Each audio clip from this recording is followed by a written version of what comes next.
Hello friends, good morning to all. एक बार फिर से आप सब लोगों का नर्सिंग एजुकेशन यूट्यूब चैनल पे हार्दिक स्वागत है। आज हम स्टार्ट कर रहे हैं राजस्थान से जो स्पेशल क्लास के अंदर ऑक्यूपेशनल डिजीज़ के बारे में, जो ज़्यादा एग्ज़ाम के अंदर आपको पूछी जा सकती हैं और उसके कारण मेनली जो है हर बीमारी का कारण आपसे पूछा जा सकता है। इसके अलावा जो है जब भी अपन ऑक्यूपेशनल डिजीज़ की बात करते हैं तो ऑक्यूपेशनल के अंदर सिर्फ लंग्स डिजीज़ नहीं आती हैं, इसके अलावा और भी ऑक्यूपेशनल हैज़ार्ड्स रहते हैं।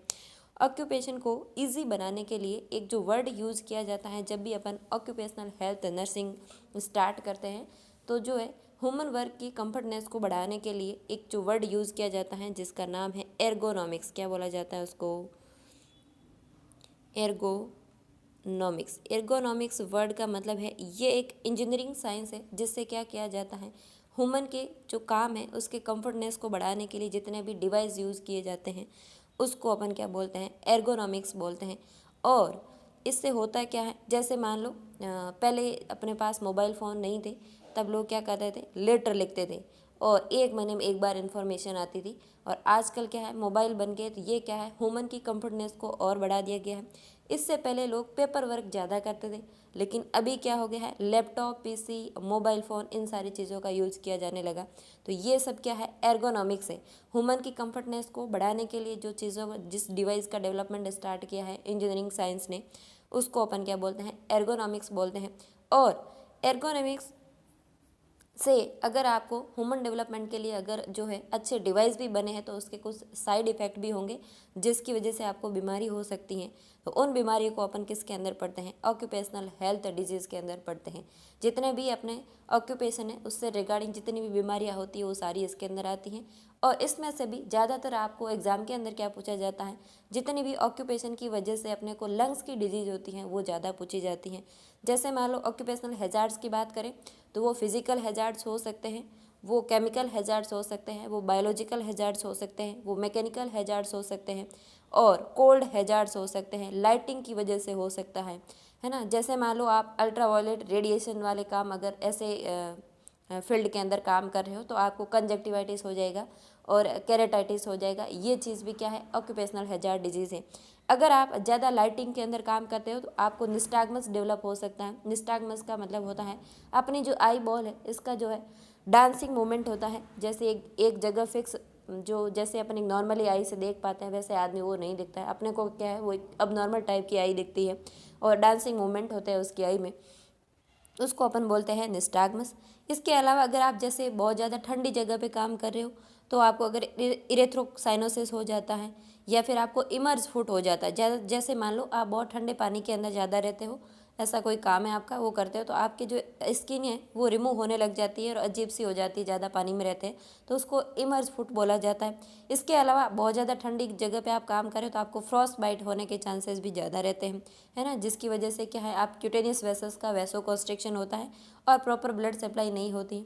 तो ये सारी चीज़ें भी क्या है, ऑक्यूपेशनल हैज़ार्ड्स के अंदर आती हैं। लेकिन ज़्यादातर जो एग्ज़ाम के अंदर पूछा जाता है वो आपके लंग्स की डिजीज़ से रिगार्डिंग जो है, किसी ऑक्यूपेशन की वजह से आपको लंग डिजीज़ क्रिएट हो रही है तो वो एग्ज़ाम के अंदर ज़्यादा पूछी जाती है। बाकी इसके अलावा chemical hazard, cold hazard, light hazard, ये सारे हैज़ार्ड्स भी किसके अंदर आते हैं, ऑक्यूपेशनल हेल्थ डिजीज़ के अंदर आते हैं। तो आज का हमारा फर्स्ट डिजीज़ है आपके सामने सिलिकोसिस। सिलिकोसिस जो बीमारी है ये किससे होती है, ये आपसे अगर पूछे तो आपको बताना है कि जो है डस्ट का इनहेलेशन होता है, अपने लंग्स तक जाती है वो डस्ट, तो वो क्या कर देती है, सिलिकोसिस बीमारी करती हैं। वो कैसी डस्ट होती है, सिलिका फ्री होती है, सिलिका डाइऑक्साइड से फ्री डस्ट है जो अपने लंग्स तक जाती है। ये माना जाता है कि अगर जो है इनहेल करने वाले पार्टिकल्स की साइज जो है 5 माइक्रोन से कम है ना, 5 माइक्रोन से कम है तो वो अपनी एलोलाई तक चली जाती है और लंग्स के अंदर स्कारिंग क्रिएट कर देती है, फाइब्रोसिस हो जाता है, वहाँ की एलोलाई काम नहीं करती हैं। इसके अलावा सिलिकोसिस के अंदर आपको ज़्यादा इंपॉर्टेंट चीज़ पूछी जा सकती है कि इसका एक्सरे कैसा दिखेगा, तो आपको जवाब देना है स्नो स्ट्रॉम पैटर्न दिखेगा। कैसा दिखेगा, स्नो स्ट्रॉम पैटर्न किसके अंदर दिखेगा, अपीयरेंस दिखेगा, स्नो स्ट्रॉम अपीयरेंस एक्सरे के अंदर दिखेगा, किसके अंदर दिखेगा, एक्सरे के अंदर दिखेगा, और ये एक्सरे कैसा होगा दिखने में, वाइट कलर का दिखेगा। उसको अपन क्या बोलेंगे, वाइट, यानी कि स्नो का मतलब होता है जो बर्फ़ होती है उसका कलर वाइट होता है। तो ये एक्सरे एकदम वाइट कलर का दिखेगा और स्नो स्टॉर्म अपीयरेंस इसको बोला जाता है। और ये किसके अंदर होता है, सिलिकोसिस वाली बीमारी के अंदर होता है। इसके अलावा सिलिकोसिस को पोर्टर्स रोट के नाम से भी जाना जाता है। अगर आपको पोर्टर्स रोट पूछे तो भी आपको क्या समझना है, सिलिकोसिस समझना है। पोर्टर्स रोट के नाम से भी जाना जाता है। जो लोग है बर्तन बनाने वाले जो होते हैं, पोर्टर्स का मतलब क्या है, जो बर्तन बनाने वाले होते हैं उनके अंदर जो है डस्ट का इनहेलेशन ज़्यादा होता है।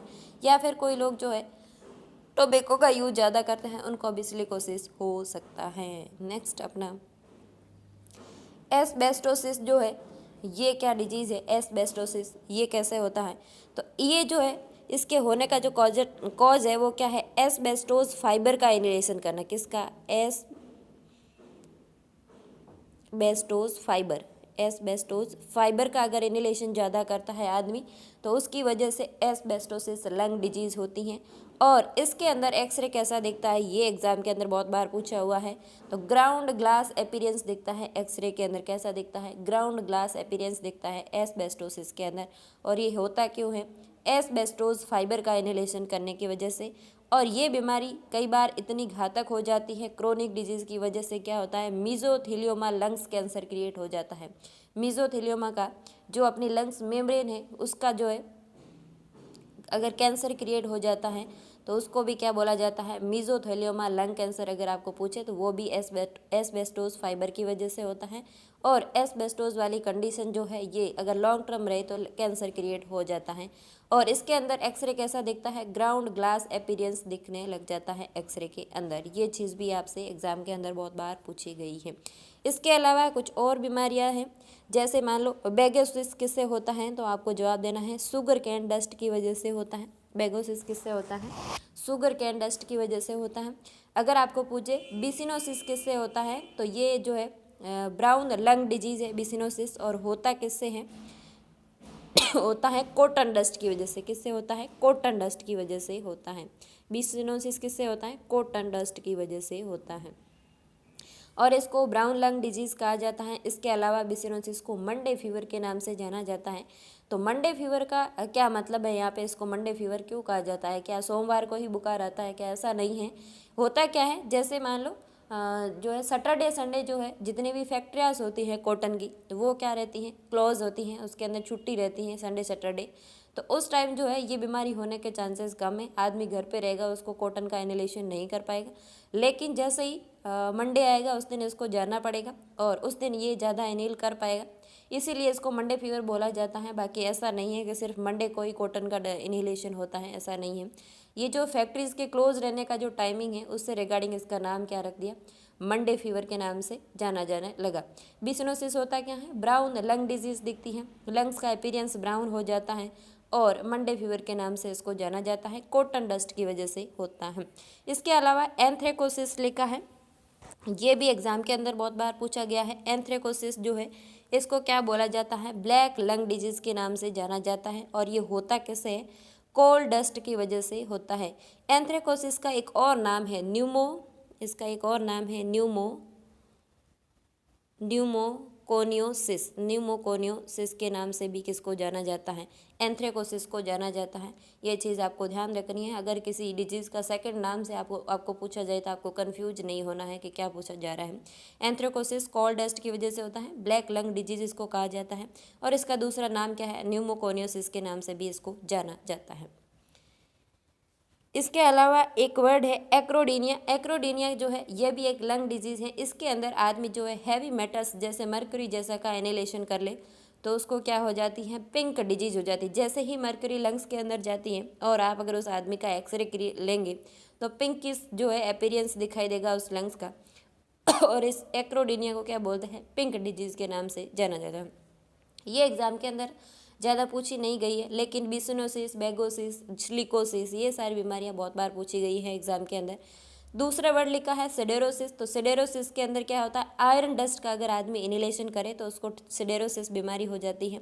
और ये सिडेरोसिस इसको क्यों बोला जाता है, आपकी जो आरबीसी है, बॉडी के अंदर आपकी आरबीसी है, उसके ऊपर आयरन का एक्सेस डिपोजिशन दिखता है, उसको अपन क्या बोलते हैं, हीमोसिडेरोसिस के नाम से जाना जाता है। और आयरन डस्ट को अगर ये इनहेल करा तो ये सिर्फ सिडेरोसिस होता है।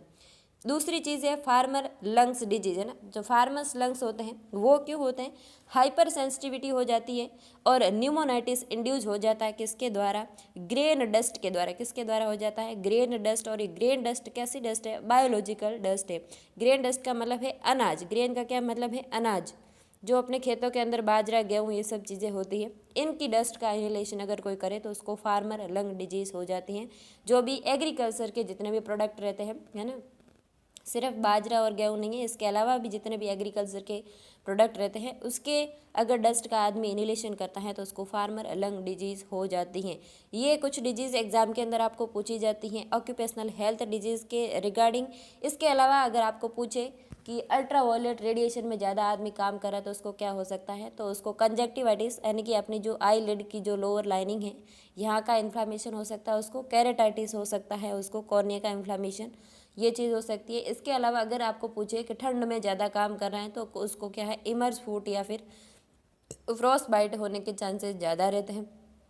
इसके अलावा अगर ज़्यादा हैवी लाइटिंग के अंदर आदमी काम कर रहा है तो उसके अंदर माइनर निस्टैग्मस डेवलप हो जाते हैं। तो ये चीज़ आपको ध्यान रखनी है। इसके अलावा ऑक्यूपेशनल हेल्थ डिजीज से ज़्यादा कुछ एग्जाम के अंदर पूछा नहीं गया है आज तक और आगे भी नहीं पूछा जाएगा। जो ज़्यादा सीधे इंपॉर्टेंट होती है, जिसके पीछे बड़े रैशनले होते हैं और जिस चीज़ के केसेस ज़्यादा जो है हॉस्पिटल्स के अंदर पहुंचते हैं ना, वो चीज़ें ज़्यादा एग्जाम के अंदर पूछी जाती है। ये चीज़ आपको ध्यान रखनी है। जैसे ऑक्यूपेशनल हेल्थ में से भी ज़्यादा लंग डिजीज़ क्यों पूछी जाती है, तो लंग डिजीज़ के बहुत सारे लोग जो है फैक्ट्रीज़ के अंदर काम करते हैं, कोई केमिकल के काम करते हैं, तो उन लोगों को उन जो है केमिकल इंड्यूस लंग डिजीज़ होती है, तो वो कैसे ज़्यादा हॉस्पिटल के अंदर रहते हैं, इसीलिए आपको जो है ये चीज़ें ज़्यादा पूछी जाती है एग्जाम के अंदर लंग डिजीज़ से रिगार्डिंग। तो आज के लिए इतना ही, हम मिलेंगे नेक्स्ट वीडियो में, तब तक के लिए धन्यवाद। आप लोगों को कम्युनिटी हेल्थ नर्सिंग में कुछ और अगर पढ़ना है तो आप कमेंट बॉक्स में ज़रूर कमेंट करें, तो उस टॉपिक से रिगार्डिंग मैं वीडियो अपलोड कर दूँगी। मेरे हिसाब से एक एपिडेमियोलॉजिकल चैप्टर रहा है और दूसरा क्या है, इम्यूनाइजेशन शेड्यूल रहा है, तीसरा जो है अपना जो hospital bio medical waste management जो है उसके कुछ चीज़ें एग्जाम के अंदर पूछी जा सकती है। उसके अंदर सिर्फ 4 कलर कोड रहते हैं और कौन से जो कलर के जो बकेट है उसके अंदर आप कौन सा जो है हॉस्पिटल का डिस्पोजल जो है कचरा है वो उसके अंदर डालोगे। जैसे आपको कभी पूछ ले आईवी ट्यूबिंग किस में डालोगे, या ह्यूमन का प्लेसेंटा है या टिश्यू पार्ट है वो किस में डालोगे, तो ये येलो में डालोगे। ये सारी चीज़ें जो है ये मैं एक BMW का एक वीडियो बना के अपलोड कर दूंगी। इसके अलावा भी अगर कम्युनिटी के अंदर आपको कुछ लगता है कि वो टॉपिक ज़्यादा आता नहीं है हमें या समझने की ज़रूरत, तो आप ज़रूर कमेंट बॉक्स में बताएं, मैं वीडियो अपलोड कर दूंगी। और आज के लिए इतना ही, हम मिलेंगे नेक्स्ट वीडियो में, तब तक के लिए धन्यवाद। आप सब लोगों को इस वीडियो को मैक्सिमम लोगों तक शेयर करना है, इस चैनल को सब्सक्राइब करना है। और आप सब लोगों के लिए एक बड़ी अच्छी जो है इन्फॉर्मेशन वो ये है, 11 फरवरी से आप सब लोगों के लिए इसी चैनल के ऊपर एनक्लेस सीरीज स्टार्ट की जाएगी नॉर्थ सेट 2023 के लिए, और आप लोगों को उसके अंदर जुड़ना नहीं भूलना है।